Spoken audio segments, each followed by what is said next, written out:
What is going on, everyone? My name is Andy. Welcome back to another FPL video. In this one, we're going to look at my latest Game Week 1 draft. We're a week out from the Game Week 1 deadline, right? So things are getting very serious. In all honesty, I hadn't planned to do this video, but we've had 7 videos since my last one. And obviously, a lot's happened since then. So Watkins, obviously now, is he as big of an option as he was before? Grealish has moved. Ings is now at Villa. Sancho possibly not even going to make Game Week 1. So there's a few changes that I've had to make. And I've also had a change of formation as well. So I'm going to talk you through it. Some things that I'm still thinking about. Some of the players that I'm absolutely sure on. Some of the players I'm not. We're going to talk about it all in this video. So if you enjoy it, do give it a like, hit that subscribe button, and let's jump into it. Okay, so spoiler alert, I'm possibly looking at a 4-4-2 formation. Now, I've spoken a lot about different formations in various videos. I don't think it's an issue if you play 4 at the back, whether it's a 4-3-3 or a 4-4-2, depending on which players you're trying to fit in. Will I play this formation all season? Almost certainly not. I'm sure when I wildcard, it will be into a 3-5-2 or a 3-4-3. And to answer the question about when I'm wildcarding, I've got no idea yet. I know a lot of people are looking at Game Week 7, but I also think that Game Week 4 will be a time when a lot of FPL managers hit that wildcard button, because it'll be in between an international break between Game Week 3 and 4, and obviously a lot of the new signings that potentially are not available for Game Week 1 will then become available. There could be new transfers and stuff like that. So I'm not particularly worried about when I use that wildcard. I'm doing what I would do throughout most of the season. I'm building a team for 4 to 6 game weeks, and I'm going to take things as they come. If I need to make extra transfers, I will. If I don't, then I won't. Simple as that. I'm not really looking to book in too many transfers, although I don't necessarily think that's a bad strategy either. So 4 at the back, you can see my bench as well. Foster, Gibbs, White, Obafemi, and Ayling. Don't worry too much about who those players are. I might still put Gibbs White to Brownhill, for example. It's not really going to be the game changer for my season, who that 4.5 million mid is. And obviously Ayling could change as well, but I'm pretty happy with him because I think he kind of covers Game Week 2 and 3 quite well for Everton, Burnley, and then the fixtures for Leeds kind of from like Game Week 5, 6 onwards are quite good. So I think I quite like him. He does rotate well with a Brighton defender, but Brighton just seem to be getting lots of injuries, right? We know Lamptey's out. We know White's gone. Apparently Dan Burn's now not going to make the start of the season. Whether he would have been in anyway, we don't know. But there's a lot of kind of injuries and what-ifs in that team. So it could be Dunk, Webster and Veltman as a back three, which is probably fine, by the way. But I'm not 100% sure if I want to go for the Leeds Brighton rotation. Instead, I might look to go for the Arsenal Leeds rotation. I've got Chambers because I think he is a bit more exciting than Ben White. But ultimately, if I'm not 100% sure that Chambers is going to keep his place, then I'll probably just go for Ben White for ease instead, or just switch back to Veltman instead and go for Brighton. So that is just a 4.5 million slot. It's not 100% on Callum Chambers. Ideally, I'd love to find the 0.5 million to go to Tierney. The only thing I worry about with him is, for your Arsenal defender, you really want to play them in Game Week 1 and then bench for Game Week 2 and 3. So that means you're playing Tierney on August 13th, and the next time you'll want to play him is on like September the 11th, because it's after the Game Weeks 2 and 3, but also after the international break. And I'm just not sure he can go that long without getting injured, right? He is a player that seems to be injury prone. He might prove me wrong this season, but that's my kind of worry with finding the extra 0.5 million there. Trent Alexander-Arnold and Sanchez are pretty much locked in, right? I think Sanchez is going to be fine to start the season. Liverpool's fixtures are too good to turn down. Obviously, you can go from Trent to anyone. I've spoken about that before. And then I've got 2 5.5 million defenders in there. Now, originally I had Shaw plus another 4.5, which I'm not necessarily against, right? I like Luka Dean, but I'm not, he doesn't have to be in my team. If I didn't have him, I wouldn't be that worried. My biggest problem is trying to find another 4.5 defender that kind of rotates nicely. I don't think the Arsenal Leeds plus another one like Veltman, it necessarily works for that long. But it is something that I might consider if I want to spend a bit more money elsewhere, which I'll talk about later. But if Luke Shaw's available for Game Week 1, he is the 5.5 million defender I want. If I have a second one, it'll almost certainly be Luka Dean, because I think the fixtures are just too good. Benitez or not, Everton fixtures are quite good. And also, that could be so foul as well if I want to save 0.5 million. But right now, that's how it looks. I think it's pretty decent. I'm happy with the Arsenal Leeds rotation. It means not having double Brighton defence. Again, I don't think that's necessarily a big issue, but we'll see how many injury problems and doubts and stuff they've got ahead of Game Week 1. And obviously, I'll make that decision before the deadline. But right now, that's how the defence is looking. So the midfield is fairly typical, right? And to be honest, Rafinha, Salah and Fernandes have not really left my draft at all. Obviously, I've toyed with not having Fernandes, for example, which I'll talk about in just a second. And I've maybe had brief thoughts about not going for Rafinha, but I think these three will be in my draft no matter what formation I play and no matter what other players that I go for. Salah's obvious, right? We're going to captain him loads in the first 6 weeks, so I won't talk about that too much. With Fernandes, I'm still going back and forth on this, right? Now, with this formation, I'm definitely happy with Fernandes. If I went to like a 3-4-3 and had three kind of, like Ings, Calvert-Lewin, Bamford, Wilson, Antonio, like three of those players, then I'd probably have to have someone like Harvey Barnes or a Buendia in for Son, right? So let's say I had Harvey Barnes. Well, Barnes and Fernandes is £19 million. So that's the same price as Son and Mahrez. So I definitely see why people are considering doing it. It's like spreading your money over two really high quality players. And we know that on their day, Mahrez and Son can score as much as Bruno Fernandes. The thing with me is, the reason why I'm kind of really want him, it's not that I'm scared of not owning him, because I've said this before, I owned him for less than half of the season last year, so that's not really it. It's just that the fixtures are pretty good for Man United, the opening fixtures. We know that he's probably going to play 90 minutes in most of those games as well, right, which we can't say about a lot of other players. Yes, I agree that Mahrez is probably going to get a good few starts at the start of the season, like maybe even for the first kind of 4 to 5 game weeks, but after that I'm not so sure. And even then, every time the Man City team sheet comes out, I'm going to be looking for Mahrez's name, right? Fernandes has Leeds. Okay, some people saying they've tightened up. I'm not convinced that's necessarily a thing with Leeds. Like, I've got Ayling in, but I only want to play him in obviously really good fixtures like, I don't know, Burnley, Brentford, Norwich, whatever it might be. So I'm not seeing Leeds as necessarily a difficult fixture for Man United. Then it's Southampton. No Ward-Prowse now, apparently. They've lost Danny Ings as well. I realise these are not defensive players, but having good attackers means you keep the ball more, right? And you cause the opposition more problems. Wolves, then, I think most people think they're not going to be as defensively solid as they were under Nuno in the past. Then it's Newcastle as well. So the opening 4 fixtures for Man United are very good. I think in some ways people are looking past that with Fernandes. Also, you can go to pretty much any other premium player. Granted, Kane is 12.5 million, but he's a nice placeholder to move on, and that is something that I'm willing to do. I'm willing to put him on. If Lukaku comes in, and in game week 7, Chelsea's fixtures are brilliant, I'm happy to move the money from Fernandes to Lukaku and put a cheaper midfielder in instead. When you spread the money around, it's a little bit more difficult to do that. So I just don't see me going without him. I just don't see why that would happen. He's also probably going to play 90 minutes, which you can't say for a lot of players, right? And he's on penalties. There's so much to like about Bruno, but could you spread the money around a bit better? Yes. Will that pay off? Possibly. But I think you do kind of lock in a few more transfers doing that. Like, if you had Havertz, do you want him past game week 1? If you're going to bring Son in later, that's another transfer. When Mahrez eventually loses his place, that could be a long time down the road. It could be a short time. What do we do then? It's a booking in a lot of transfers. I don't think it's necessarily a problem if you're definitely going to wildcard early. But personally, I like to leave my options open. And Son is really the kicker for this draft. The reason it's a 4-4-2 is because I want to fit him in.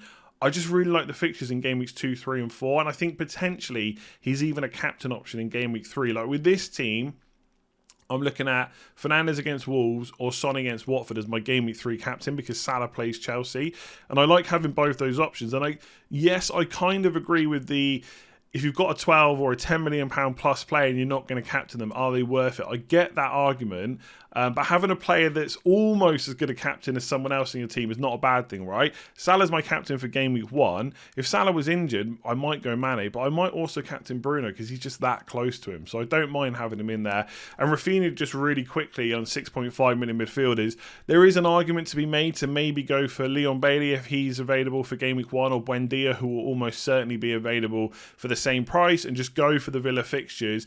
But I just think Rafinha and Leeds are just so good. I know in pre-season they're not having the best time, but I don't put too much emphasis on that.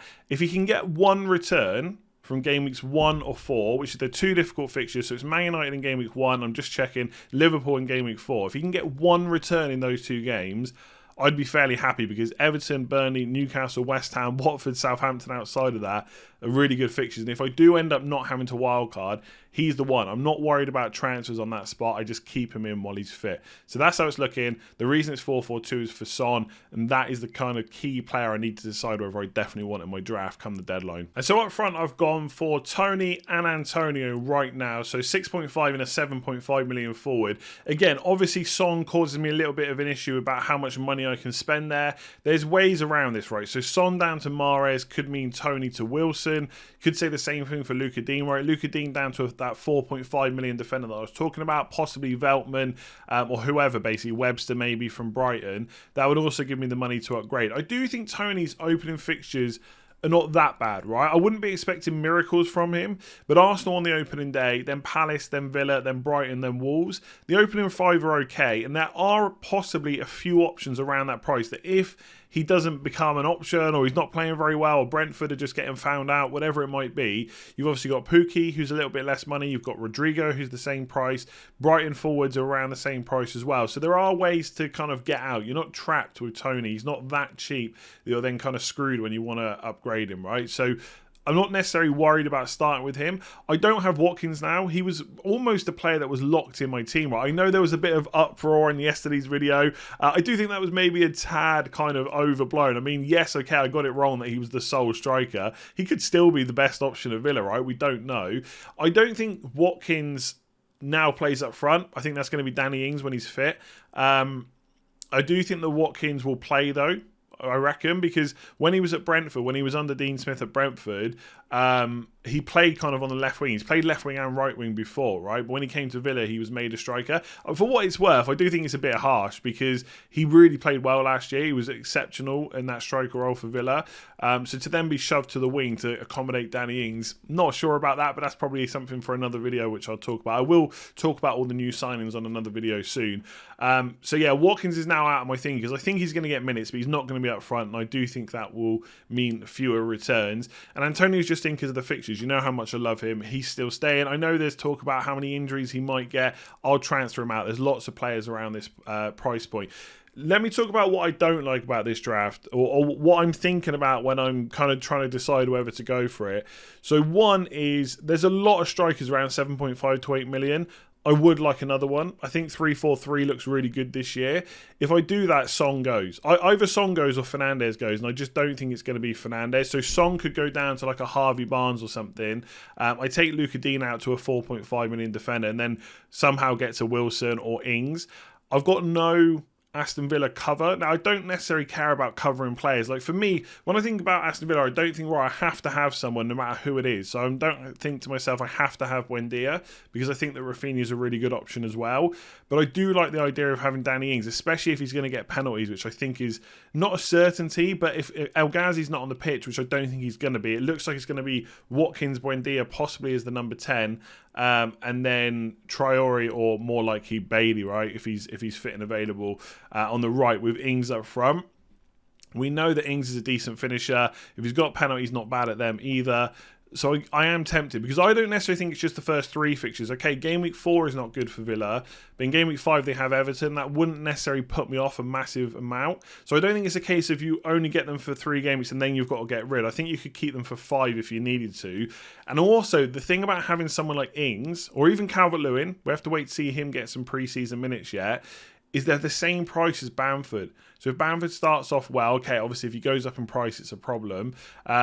But he's around the same price, so he's maybe a little bit easier to get to. And when Leeds fixtures get better, he might be someone that we need. He's on penalties and stuff like that as well. So I am thinking about how I can get to those players.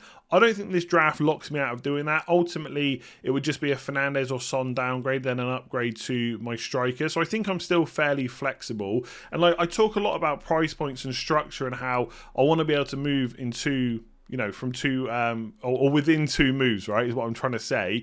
But ultimately, if I've got the players I want and it takes a little bit more reshuffling, I'm okay with that. You're not going to be able to get to every single player straight away. If Kane goes to City or Lukaku comes in at Chelsea, I'm going to have to make a big decision, which will be likely losing Bruno Fernandes. But that's fine. You can't have 3 or 4 premium players. I just have to accept that. So if Lukaku in game week 7, which is when Chelsea's fixtures get really good, is someone that I really want to own, then I'll sell Bruno Fernandes. I've got no issue with that. I just think for the start of the season, the fixtures are good. He's going to play 90 minutes. He's on penalties. Man United are going to be attacking. Hopefully Sancho comes in soon. He just looks like a great option. So that's the team as it stands. I think the players that are pretty much locked in at this point, and never say completely because things change quickly, but Sanchez, Trent, Rafinha, Salah, Fernandes, and probably Antonio if he's fit, are 6 of my first 11 that are locked in. It's really just the other 5 places that I'm playing with at the moment. There we go. That is it for this one. Thank you very much for watching. Do give it a like if you enjoyed it and hit that subscribe button if you're new around here. Well on our way to 200,000 subscribers now, so thank you for all the support. If you want to watch all the content I'm going to be putting out throughout pre-season, do hit that notification bell as well.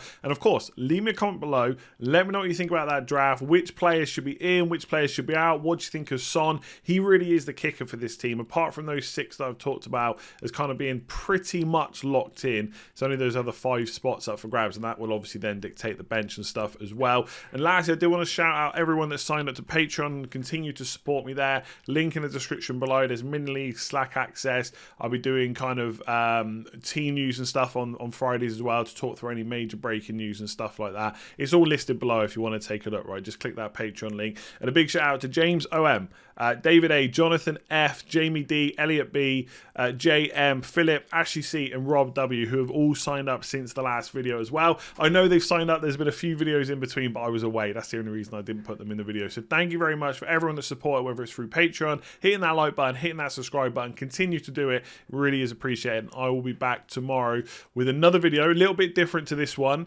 Not really FPL related, but just something I wanted to talk about. It's the only video I'm going to do probably like this all season, so don't panic too much. It's a Saturday as well, right? So it'll be released tomorrow morning sometime. Sunday there'll be the first stream. I'll also have a video again earlier on in the day, but then a stream in the evening. So first proper one of pre-season, because the one when FPL launched doesn't really count, right? And then, yeah, loads more content next week before the Game Week 1 deadline. So loads more to look forward to enjoy, hopefully. Keep hitting that like button, keep hitting that subscribe button, and I will see you again tomorrow.